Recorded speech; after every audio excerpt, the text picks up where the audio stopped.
નમસ્કાર, આજના સમાચાર એન્કર જાનવી સાથે. અંકલેશ્વર જીઆઈડીસી વિસ્તારમાં આવેલી ગોલ્ડન પોઈન્ટ નજીક સ્થિત સરોવર રેસિડેન્સીમાં અચાનક બિલ્ડિંગના પાર્કિંગ એરિયામાં આવેલા મીટર બોક્સોમાં આગ લાગવાની એક ભયાવહ ઘટના સામે આવતા સમગ્ર પંથકમાં ચકાચર મચી ગઈ હતી.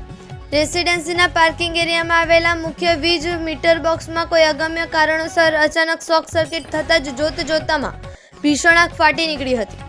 મીટર બોક્સમાંથી અચાનક તણખલા સાથે આગના ગગનચુંબી જ્વાળાઓ અને કાળા ડિબાંગ ધુમાડાઓના ગોટે ગોટા આકાશમાં ઉડતા જોઈ રેસિડેન્સીમાં વસવાટ કરતા સ્થાનિક રહીશોમાં ભારે ગભરાહટ, અફરાતફરી અને જીવ બચાવવા માટે દોડધામ મચી ગઈ હતી.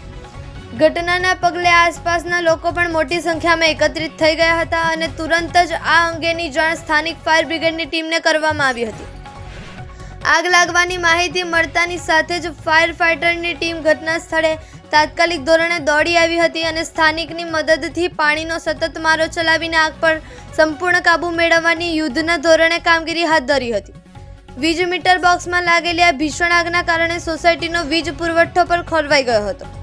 પ્રાથમિક તબક્કે શોર્ટ સર્કિટના કારણે જ આ અકસ્માત સર્જાયો હોવાનું અનુમાન લગાવવામાં આવી રહ્યું છે. જોકે સદનસીબે આ સમગ્ર દુર્ઘટનામાં કોઈ જાનહાનિના સમાચાર પ્રાપ્ત થયા નથી, પરંતુ આગના કારણે કેટલું આર્થિક નુકસાન થયું છે અને વાહનોને કોઈ આંચ આવી છે કે નહીં તેની સત્તાવાર અને વિગતવાર માહિતી મેળવવાની પ્રક્રિયા હાલ તંત્ર દ્વારા ચાલી રહી છે.